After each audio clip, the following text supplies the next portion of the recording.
Assalamualaikum warahmatullahi wabarakatuh. Selamat pagi semuanya. Bagaimana kabar Anda semua hari ini? Semoga Anda tetap diberikan kesehatan oleh Tuhan Yang Maha Esa, dan semoga ilmu yang kita pelajari hari ini bermanfaat untuk kehidupan sehari-hari. Nah, pada pertemuan kali ini kita akan pelajari sistem tabel periodik unsur. Berbeda dari yang kita pelajari kemarin, kalau kemarin kita mempelajari perkembangan dari SPU tersebut, sekarang kita mempelajari sistem tabel periodik unsur yang modern. Sistem tabel periodik unsur ini yang kita gunakan merupakan sistem yang modern atau yang ditemukan oleh Jim Moseley atau yang dikembangkan oleh Jim Moseley. Apa kita perlu menghafalkan unsur-unsur tersebut? Untuk menghafalkannya, yang dihafalkan biasanya yang unsur-unsur yang lebih sering muncul dalam soal. Untuk semuanya enggak, kalau untuk semua unsur tidak, karena ada 118 unsur. Saya sendiri juga udah hafal sebenarnya. Nah, kalau kita nggak hafal, kita bisa menentukan letak satu unsur dalam SPU nggak? Bisa. Kita bisa menentukannya dengan konfigurasi dari unsur tersebut. Nah, inilah yang akan kita pelajari pada hari ini, yaitu kita akan menentukan salah satunya itu kita menentukan letak suatu unsur dalam SPU tanpa melihat SPU tersebut dengan cara menggunakan konfigurasi elektron. Jadi, konfigurasi yang telah kalian pelajari kemarin kita gunakan lagi pada pertemuan kali ini. Nah, setelah saya lihat kemarin, itu banyak miskonsepsi tentang elektron valensi.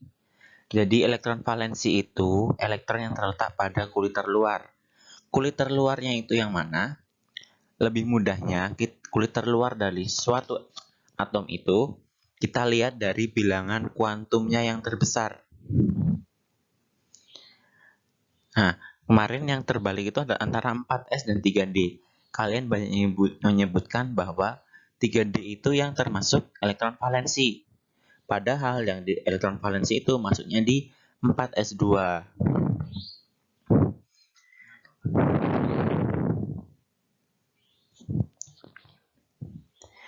Nah, jumlah dari elektron itu bisa kalian lihat pada bilangan kuantum utama yang terbesar, subkulit dari bilangan kuantum yang terbesar.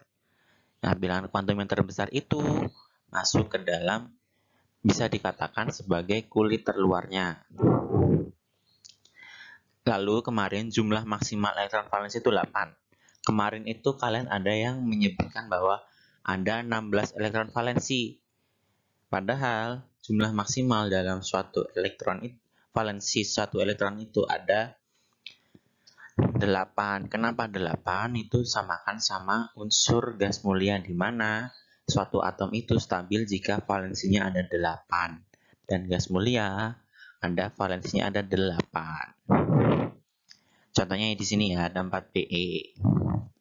4Be, bilangan kuantum dari konfigurasi itu bilangan kuantum utamanya yang terbesar itu 2. Sehingga valensinya terdapat pada kulit L. Dalam subkulit L itu di konfigurasi Be ada subkulit S yang dimana dia berisi 2 elektron, sehingga valensinya adalah 2 elektron. Ya. Terus 35Br. 35Br ini kalian lihat. Bilangan kuantum terbesarnya itu ya ada 4. 4 sini ya. Sehingga valensinya itu terdapat pada kulit N. N kan kulit keempat.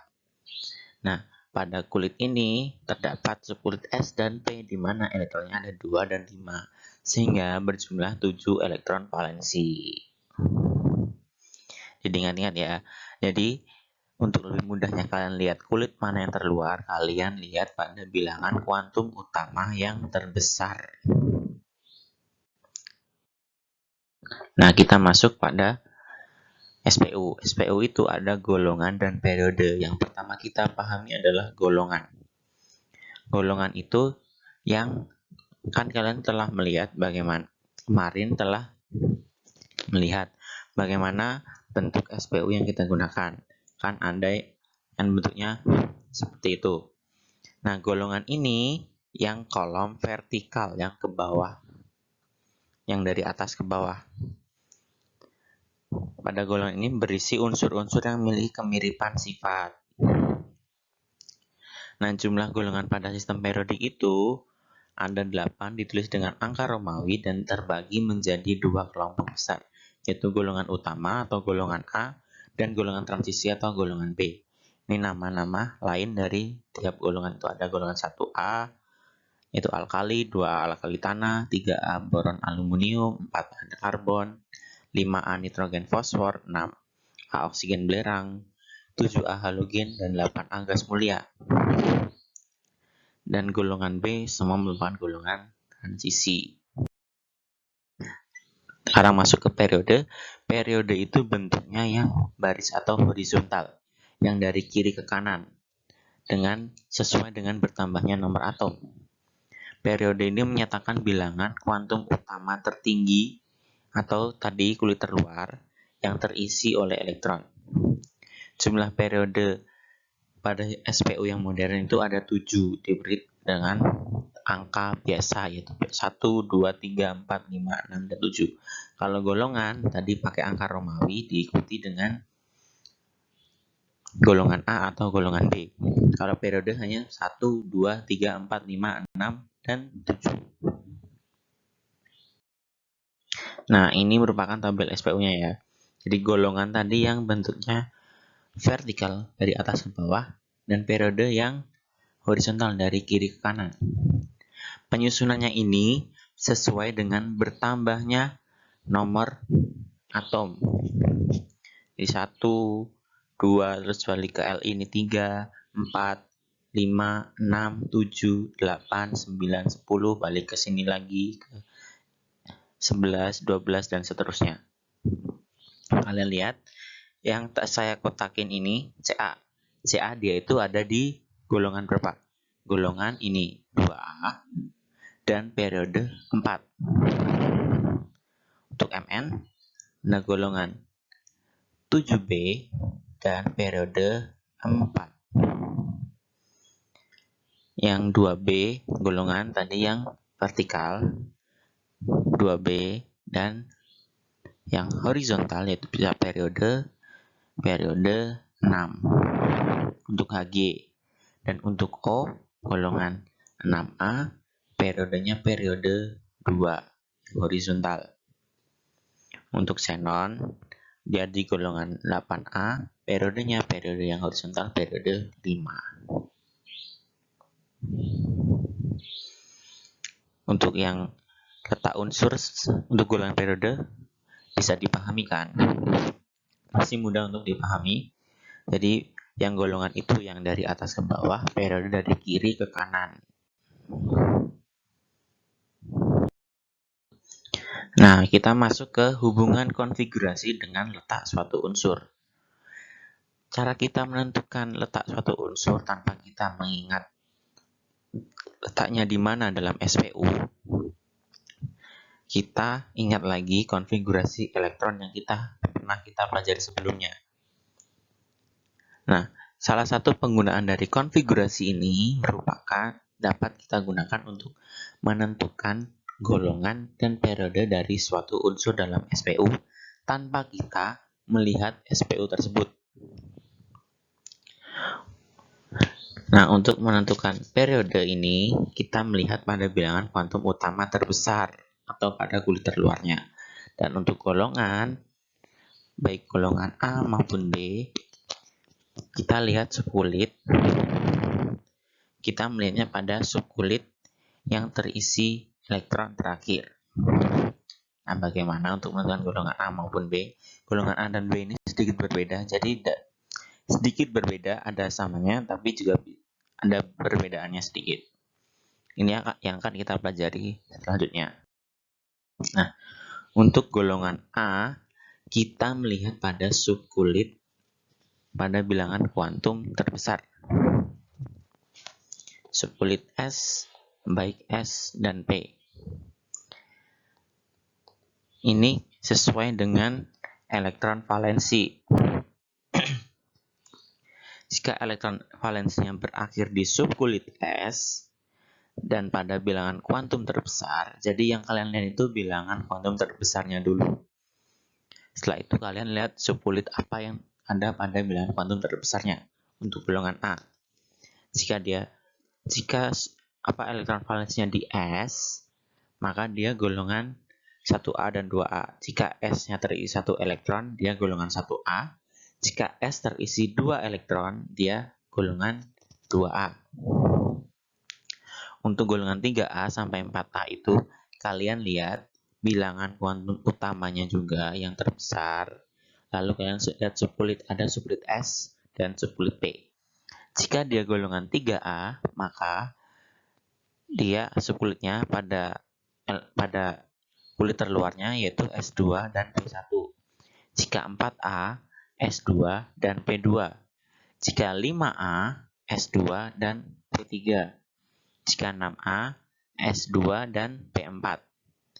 Jika 7A, S2 dan P5. Dan 8A, S2, P6. Jadi intinya awalnya itu kalian melihat kulit terluarnya dulu atau bilangan kuantum utama terbesarnya. Baru kalian melihat subkulit apa yang terdapat pada bilangan kuantum terbesar tersebut.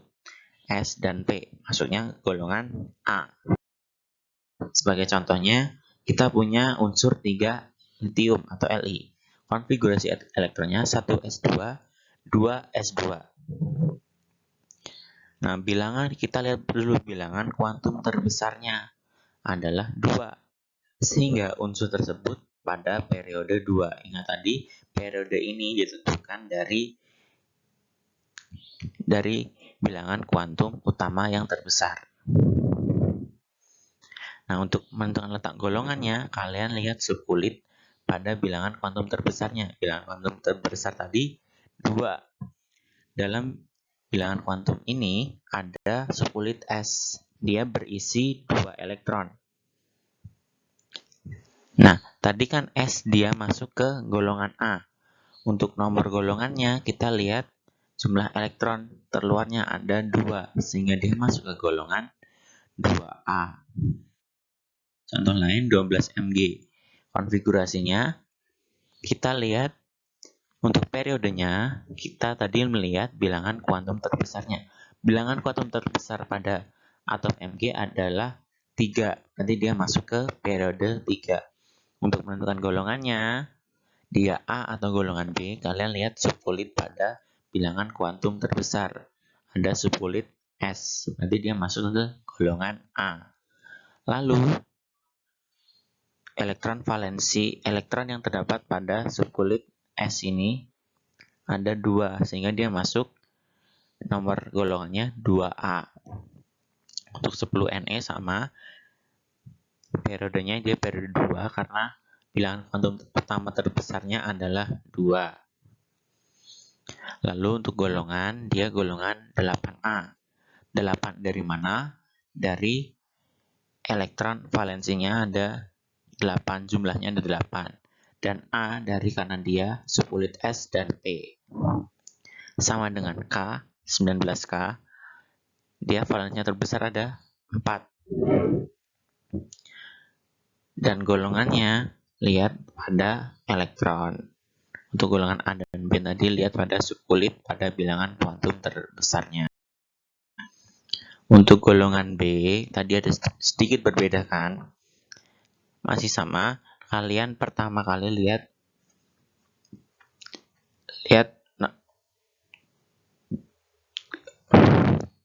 untuk golongan B, yang pertama kali kalian lihat adalah bilangan kuantum terbesarnya dulu. Nah, jika di belakang bilangan kuantum terbesar itu ada subkulit D, yaitu dua subkulit terakhir terisi elektron adalah subkulit S dan D, termasuk golongan transisi atau golongan B. Jadi ada subkulit S dan D. S-nya ini yang di bilangan kuantum terbesar, sedangkan D bilangan kuantum di bawahnya. Untuk golongan 3B, itu kalian lihatnya NS2 dan N-1D H1.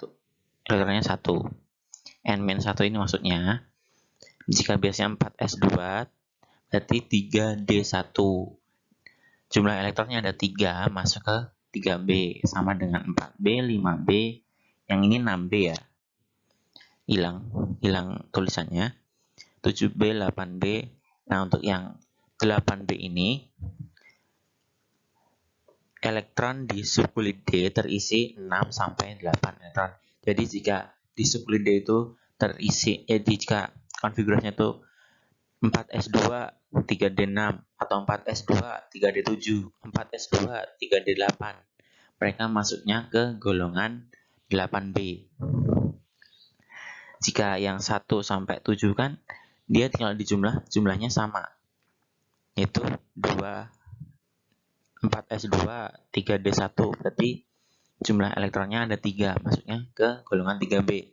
Yang 4B juga sama seperti itu, 5B, 6B, 7B itu sama. Jumlah elektron ini langsung sama seperti nomor golongan. Sedangkan untuk yang 8B ada 3 variasi, yaitu bisa 4S2, 3D6, 4S2, 3D7, 4S2, 3D8. N-nya ini nggak selalu 4 ya, bisa 5, 6, tergantung banyaknya elektron yang dikonfigurasikan. Untuk yang 1B dan 2B ini sedikit berbeda karena letaknya mereka ini dekat dengan yang golongan 3A. Untuk yang 1B ini, konfigurasi di subkulit D ini penuh. Jadi kalian untuk yang lihat 1B dan 2B ini pada NS1 dan N-1D10. Kalian bisa lihat jika di golongan 1B dan 2B ini di subkulit D terisi penuh. Jadi kalian lihatnya di depannya untuk menentukan nomor golongannya.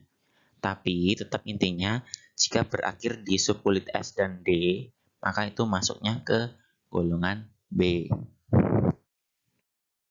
Ini untuk contohnya 25 Mn. Nah, ini ada dua penulisan ya. Jadi boleh mau 4S dulu baru 3D atau 3D baru 4S. Tapi pengisian elektronnya tetap 4S terlebih dahulu. Karena apa? Karena tingkat energi di 4S ini lebih rendah daripada tingkat energi di 3D sesuai dengan prinsip Aufbau. Tapi penulisannya boleh dibalik. Penulisannya ya, bukan pengisiannya. Kalau pengisiannya tetap menurut prinsip, tapi kalau penulisannya boleh dibalik antara 4S dan 3D. Nah, untuk menentukan letak golongannya ini, yang Mn, kalian golongan tadi ditentukan oleh jumlah elektron valensinya. Valensi di golongan B ini, kalian lihat di nomor bilangan kuantum yang terbesar ada 4. Nah, 4 ini setelahnya ada 3D, sebelumnya atau setelahnya. Jadi S dan D, berakhirnya di S dan D atau D dan S.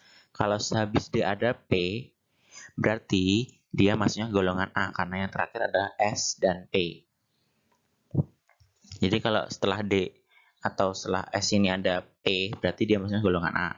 Kalau cuma S dan D, dia tetap masuknya di golongan transisi atau B. Paham kan sampai sini? Jadi jangan sampai terbalik. Sehingga, nah, ini ada yang terakhir adalah 4S2 dan 3D5. Jumlahnya adalah 7. Maka Mn terletak di golongan 7B karena dia S dan D. Termasuk golongan B karena elektron terakhir menempati subkulit S dan D. Jika habis golongan habis subkulit D ini terdapat subkulit P atau 4P, maka dia masuknya ke SP, golongan A. Jadi yang terakhir itu S dan D. Ingat terakhir S dan D. Jika ada P masuk ke A. Untuk periode sama seperti yang golongan A, kalian lihat bilangan kuantum utama terbesar. Dan kuantum utama terbesar adalah 4. Berarti dia periodenya 4. Nah, ini untuk contoh lainnya, Fe, 26 Fe. Kalian lihat bilangan periodenya 4, karena bilangan kuantum utama terbesarnya di sini. Untuk golongan, kalian lihat bilangan kuantum terbesarnya 4. Setelah 4 ada apa? 3D. Berarti yang terakhir itu S dan D. Sehingga dia masuk ke golongan B. Untuk nomor golongannya, lihat jumlah elektronnya. Yang di S dan D ada 8. Yang CU sama, periode 4 karena ini yang terbesar. Dan golongannya 1B karena 4S1, 3D10. Untuk yang 1B, 2B tadi kan, kalau D ini terisi penuh ya orbitalnya. Jadi kalian lihat di 4S1-nya. Dia di golongan mana? Lihat di 4S1-nya ini. Kalau di 3D ini terisi penuh. Lihat di 4S-nya. Untuk yang 2DTI, periodenya juga 4, karena yang terakhir di 4 ini, yang terbesar. Dan golongannya itu golongan 4B. Di S dan D. Dan jumlahnya ada 4.